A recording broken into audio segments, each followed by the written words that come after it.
आपने फिल्म फिर हेरा फेरी तो जरूर देखी होगी, जिसमें फ्रॉड के तहत पैसे डबल करने की कहानी दिखाई गई थी। कुछ ऐसा ही मामला एमपी के ग्वालियर शहर से सामने आया है। दरअसल ग्वालियर के कोऑपरेटिव बैंक का फर्जीवाड़े का खुलासा हुआ है। यह बैंक लोगों से उनकी जमा पूंजी को दुगना करने के नाम पर रुपए इन्वेस्ट करवाता था। प्रशासन की छापेमारी के दौरान कंपनी का फर्जीवाड़ा उजागर हो गया है। शुरुआती दौर में पता चला है कि फर्जी कोऑपरेटिव बैंक का अकेले ग्वालियर चंबल संभाग में ही 1200 करोड़ रुपए का टर्नओवर था। ऐसे में प्रशासन ने बैंक को सील कर दिया है। दाल बाजार के एक गली में बने मकान की दूसरी मंजिल पर यूनाइटेड कोऑपरेटिव सोसाइटी लिमिटेड का दफ्तर संचालित हो रहा था। इस दफ्तर में बैंक की तरह लोन देने और बेरोजगार को व्यापार लगाने के लिए लोन देने का काम हो रहा था। बैंक के फर्जीवाड़े के बारे में जब प्रशासन को जानकारी मिली तो छापेमारी कर दी। उसके बाद चौंकाने वाले खुलासे हुए हैं। एसडीएम अनिल बनवारिया ने दस्तावेजों की जांच की तो पता लगा कि यह सोसाइटी एक बैंक की तरह काम कर रही है।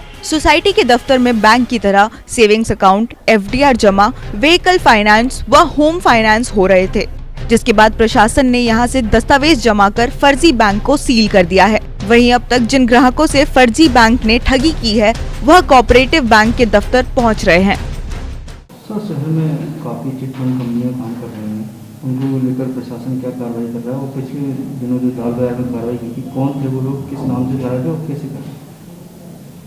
ये प्रशासन को वरिष्ठ अधिकारियों को सूचना मिली थी। उसमें उस आधार पर दाल बाजार में जो श्री राम स्वीट्स है उसके ऊपर एक यूनाइटेड क्रेडिट कोऑपरेटिव सोसाइटी के नाम से एक दफ्तर चल रहा था। उसमें एक अपने जो कोऑपरेटिव संयुक्त पंजीयक सहकारी संस्थाएं के दफ्तर से एक रजिस्ट्रेशन कराया था उन्होंने। उस आधार पे बैंकिंग का काम कर रहे हैं, जैसे हमारी जो राष्ट्रीयकृत बैंकें काम करती हैं।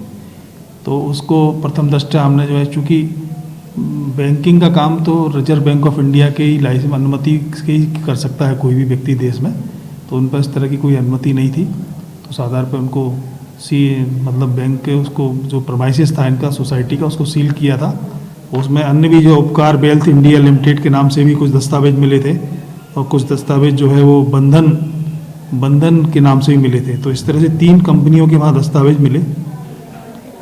तो उसमें प्रथम दृष्टया यही लग रहा है कि इनको अनुमति नहीं है, ये चिटफंड की तरह जो काम कर रहे हैं। और इसलिए हमने कल पेपर में विज्ञप्ति भी दी थी कि यदि किसी संस्था या व्यक्ति को इसमें कोई इनके साथ में अगर कोई गड़बड़ी या धोखाधड़ी की गई हो तो वो भी हम लोग उसमें भी आमंत्रित कर रहे हैं उसके लिए आवेदन वगैरह।